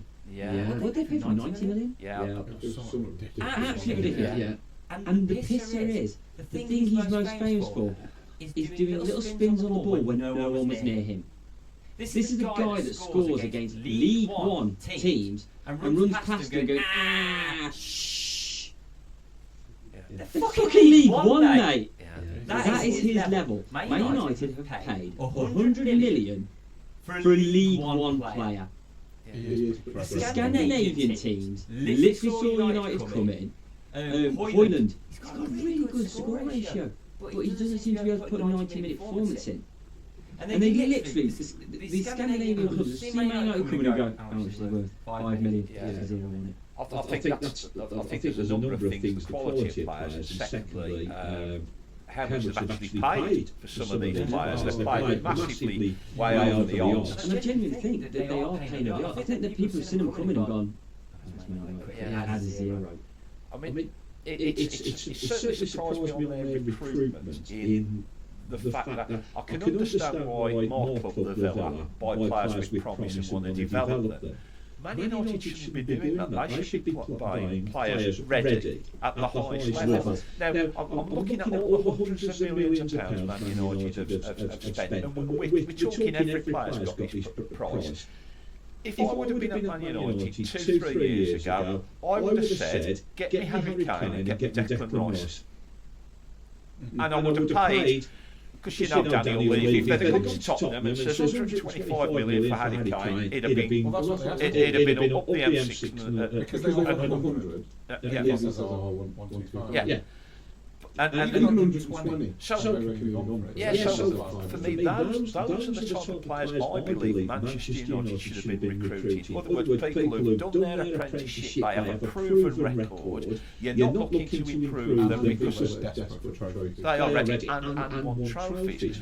So I kind of think going forward, if I was the new head coach at Manchester United, I'd be saying that to my recruitment staff. I want people ready, people who are already at the highest level, not with the potential, buy people with potential, but pay 15, 20 million for them, and we can, try and get 2 or 3 through who can improve and play a part in the first team. But for me, they're first and foremost to change Manchester United. I reckon they've just got to spend big on the right people. As I say, people who've got to improve. Yeah. So another player that I think they're wasting money on. I think everybody in the world agrees that Onana was a waste of football money. Yeah. So when they had David De Gea, They didn't want to give De Gea a new contract. And he spent the whole season out, keep this in mind, he played the whole season out, keep himself fit. Yeah. He then joined Fiorentina, who's been pretty much the best keeper in the Serie A. But this is what you've got to think about Onana. He's won 3 anniversaries with Ajax. Yeah. He won the Coppa Italia, Super Coppa Italia, and he was in the Champions League final at Inter Milan. Here's the thing. Imagine how much of Man United's pants down Inter Milan had when Man United turned up and went, we want your goalkeeper. He's probably worth 20 million. They went, 43, you can have him. Yeah. What people don't realise is, going into that Champions League final, Inter Milan had the 11th best defensive record in Serie A. 11th. Right? They sold him for 43.8 million and brought in Jan Sommer. You know what the defensive record was the season after? But you know what the defensive record was the season after? Second or something? Number one. They had the best defence in the whole fucking league. Yeah. They went from 11 to 1 and they only changed the goalkeeper. What does that say about the goalkeeper? He was a great keeper. Yeah, he is a great keeper. My point still stands. What does it say about your goalkeeper when you go from 11th to 1st? Yeah. But I think this is what I say, comes to recruitment and every player having his price. I think if Man United had gone for proven Premier League quality, and then it comes to the Villa and says 65 million for Martinez, big decision. But those are the type of players, I think Martinez, Declan Rice, Harry Kane. Now yes, you might have to pay 300 million to get all 3, but how much of them, if you spoke about Anthony, probably be 90 million. Ridiculous money. So wages as well. For what? What is he doing? But then again, this is what I'm saying is people are recruiting now on like 100 metre sprint times and can you run for 90 minutes? They don't seem to be bothered with whether you've actually got any actual ability. Again, look at Adama Traore. Lightning quick. Doku, another one. Rapid. But their own product is garbage. My thing with Traore, his first club, of course, in England was the Villa. And 10, 11, 12 years on, he ain't improved. He's exactly the same specimen. Just a tremendous amount of pace and a very quick player. Does the odd thing, but of course, if you're playing at the top level, scoring a goal every 10, 11, 12 games just isn't good enough. Having a couple of assists, 10, 11 goals is just not good enough. But again, it goes to prove how many sides continue to fall for it. Because he came to the Villa, okay, from Barcelona. He left the Villa to go to Wolves. I think from Wolves he went to Middlesbrough. He's been somewhere else. He's now at Fulham. And it's amazing. Sometimes you wonder, people in football, what are they seeing? Because some small lads are sitting here thinking, no. But there seems to be professional people in football clubs who can say, yes. Yeah, but look at what you just mentioned. Let's get rid of David De Gea and get Onana in. Surely you're not the only one who's looked at them stats. They've got the 11th best defensive record. Maybe we should look at a different goalkeeper. Oblak would have been available. Now that is ridiculous. He's so overlooked. What a goalkeeper. He's so overlooked. I couldn't agree more. People just don't. When people start doing the whole, oh, these are the best keepers in the world. Very rarely to get mentioned. It's got to be in the top 5. Without shadow of doubt. I'd say you did the argument. Yeah. Top 5. Without doubt. There's not even an argument. It's just in there. Because I can't think of more than 4 goalkeepers that are better than him. No. Depends on what. See, this is the problem though, isn't it? People want different things from the goalkeepers. Let's take, for I example. want one that's going to stop the ball going back like that. I couldn't give a shit what they do with feet. I couldn't care less. Yeah, I get that. Can you pass? I don't care about goalkeeper pass or not. I don't care whether you kick the ball out the area. I don't care if you pass the ball 3 yards to a fucking left back. I'm not bothered. Can you get your hands on the ball and stop it going in the net? Yes. Get in the net. Shot stoppers should always be first one. Yeah. Again, I don't understand all this. Oh, the keeper's got to play out from the back. Can you close down, work your ankles, don't get beaten in the near post. When the shot gets carried out, you're going to put it out for a corner. Can we transition using this exact point? So McCarthy, Yeah, no. He's just... He made some good stops. Yep. But... and he's probably he's an okay shot stopper. So this is where I was leading in. His shot stopping is very good, but as we saw from short game today, well, I wouldn't say it is short game. The whole short game. Did you see him rushing out towards Salah? Yeah. I don't think he was rushing out towards the ball. I'm not sure. He was running the wrong direction. Yeah. I don't know what he was doing. I didn't see this. Unfortunately, I changed channels. He was off on his holidays. Yeah. You know when they Salah, it wasn't even a good goal. Do you reckon he had Liverpool and Zaka? Must have been. Yeah. No, because he just does that. It's just not good enough. It's just unfortunate, his quality. Yeah. And then as bad as some people say Ramsdale is, there's no way you can see that second against Salah. I don't think we're not that bad. Southampton do not play that bad. No. They do it to themselves. We do it to ourselves. Everything, pretty much most of ours. And this is how I see Southampton. You have a very good coach. You have a very good coach who has a very good style of play. You have a bunch of lads who have a good work ethic. They don't have the ability to master tactics. No, I think he's trying to get average players to play elite football. They've all got the heart, they've got the desire, and they've got the drive to do so. Unfortunately, I don't think they've got the ability. Don't think they haven't got. There's no thinking they haven't got the ability. This is where it comes on to manager. Whereas the manager should come in and go, okay, this is what I've got. I've got defenders that can defend, but they can't take it round 3 people and pass 60 yards. So defend and give it to the 2 guys directly in front of you, because I'll make sure they can handle football. So you guys just stop it, give it them. They're 3-4 yards away from you. Don't bother with all fancy crap.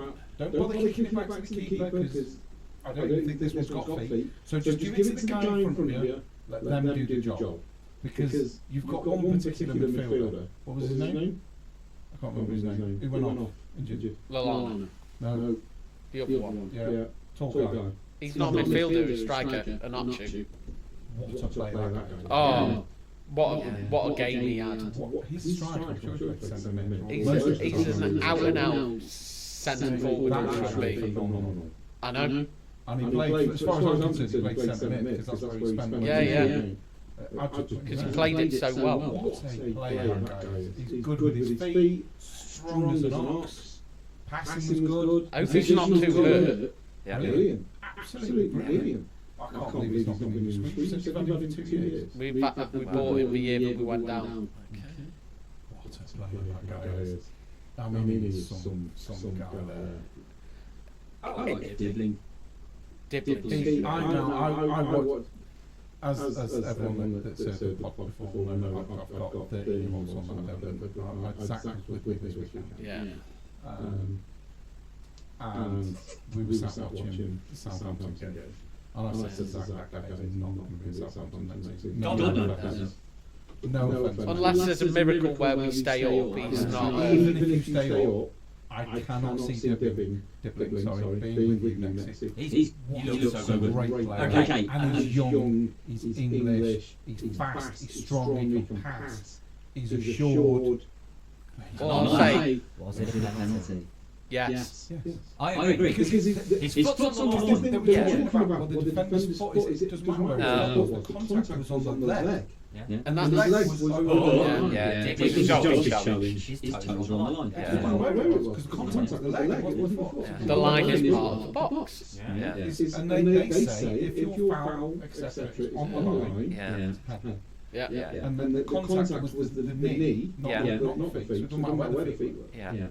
That's like saying, well, the keeper's feet in the area, even though he's handling it outside the area, it's still a handball. Because you're outside the area. Like the contact was made either on the line or just inside the Well, line. irrespective, I was glad the on-field decision stood. I know Michael Oliver looked at it for a good few minutes, but I was really glad ultimately the ref wasn't sent to the screen to have have a look at it. But coming back, should Lallana have been sent off? Maybe. Yeah. Borderline. We will say that. If he got sent off, you'd be like, oh, it's harsh, but you can understand. I think his saving grace is the fact that he got booked. If he hadn't got booked, I think he'd have been sent off. Because VAR would have gone, you've made an error here. And to be fair, the Liverpool player never really made too much of a meal of it. I mean, the commentators at the time were like, yeah, booking's fine, kind of thing, so... But I like that because sometimes at real speed, it's a world of difference, and you have to remember these are professional athletes trying to win a game. So you will get kind of missed on things, and that's why sometimes I like things to stay on the field. You can slow things down and you can keep look and then make a decision, oh well that's reckless or dangerous. But in real speed, and this is where sometimes with VAR I wish instead of slowing it down, they just look at things real speed, just say, you know what, let's keep it on the field. We'll put it another way. Do you want players getting sent off with them sort of challenges? No, that pushes down. You're okay with a booking because you do worry. you're going to. Because there's Yeah. no malice in it. Yeah. There's no malice in it. His studs weren't. Perhaps he was saying the fact that he didn't go with studs high. No. So that was the same. same.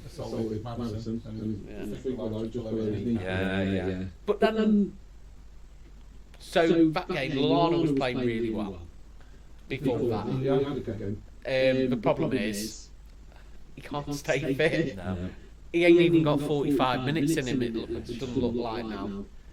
Which is a shame because he controls it well. And he's still got it. So I hope he recovers well. I hope Enochu recovers from whatever he went down with. But I hope he recovers because I'd love to see that guy again. He was honestly brilliant. I thought we got the penalty, deserved it. I thought 1-1 was okay. I think we've got to play smarter. I'm getting more and more on the lines of, is Martin the right one because he's the manager, so he's got to manage the games now, and his philosophy is great. I'd like to put some context on this. Yes. From day one of the Premier League season until right now, he's been fully behind Martin saying, I'm not bothered, I think we should just stand by him. Who do we get to replace him? So this is It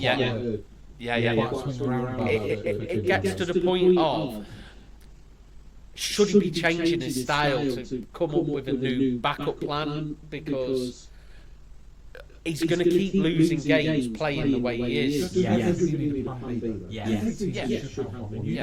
to have The biggest problem with Bielsa was no plan B.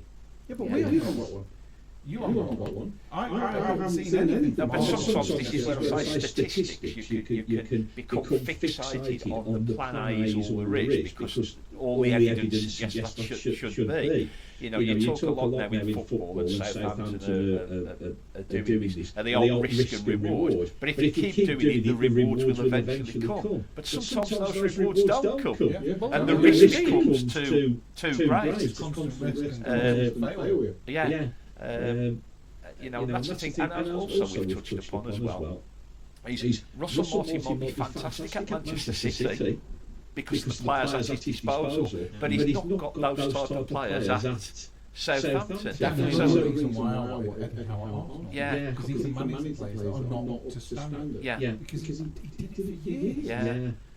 So, But again, sometimes the risk and reward will go on. Sometimes the reward isn't good enough. no, Let's look at Ten Hag. yeah, Two trophies. yeah. There's two more than Arsenal have won. Yeah. Southampton have won. Yeah. Now, But he still won two. So he got the reward and still got sacked. Yeah. I mean, it really amazed me because I thought, to be fair, of Manchester United over the last 5, 6, 7 years, I thought their performance in the FA Cup final for 70 minutes was as good as I'd seen from them for donkey's years. I know they tailed off the last 20 minutes and kind of all gone. They gave it a lot in the first 7 But you kind of wonder where's that been missing over, and is it Yeah, but you know what it is. yeah. When you're in the final, Yeah. you've got the desire to go. Yeah. They haven't had the desire. No. So the players obviously didn't like Ten Hag. Yeah. And again, he still won two I trophies. think the reason they didn't like Ten Hag is he came in and put us down. Well, look, listen, they That was Amarim, definitely. they probably didn't like Mourinho for the same reason. They probably didn't like Louis van Gaal for the same reason.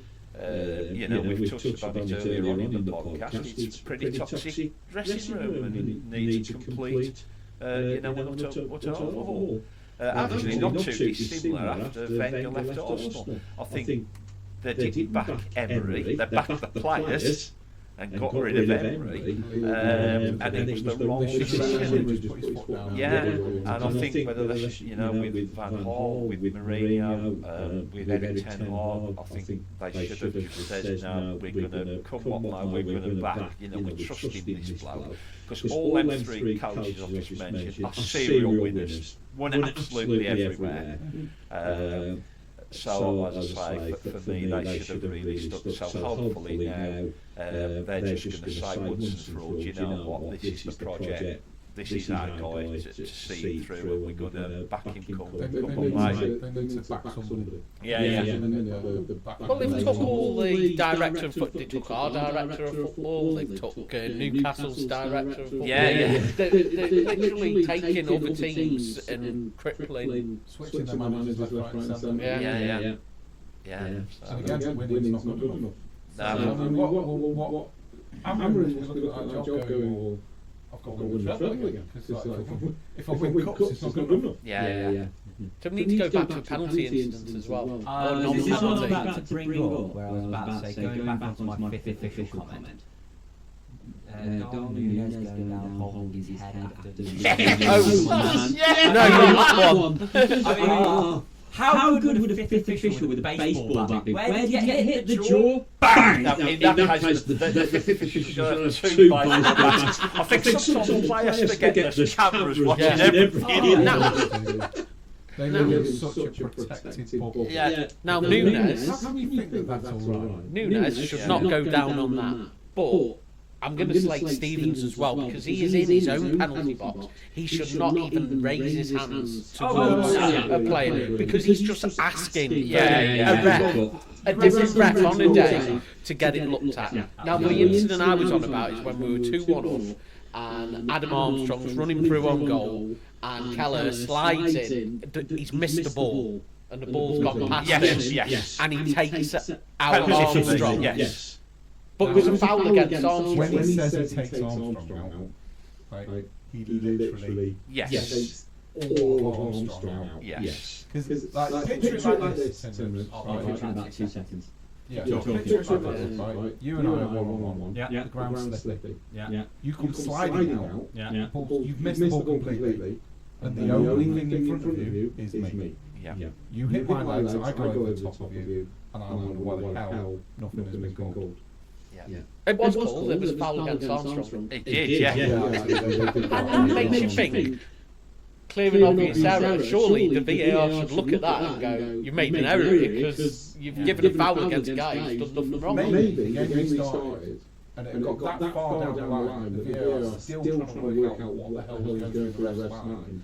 And they've gone, oh crap, the game's going, we can't call that. Yeah. I I did watch it. I watched it on the TV, and if you look at the position of the referee, I don't think he could actually see what had occurred. No. I think VAR should, yeah, because that's one of the things when VAR should become involved, if you miss something that clear and obvious. But the way I was looking at it, the referee's view was, in my opinion, it was blocked, so he couldn't see what was going on. Again, that's one of them where you can understand. That's just in the McCarthy. Yeah. He's gone to intercept the ball, but not Not the ball that's on the pitch. Only about 20 yards away from where the ball was. This hasn't shown. It didn't show it. No. It's shown a handball for the last penalty. Which was a penalty. It's It's unfortunately the way it bounced. Yeah. It's unfortunate. Yeah.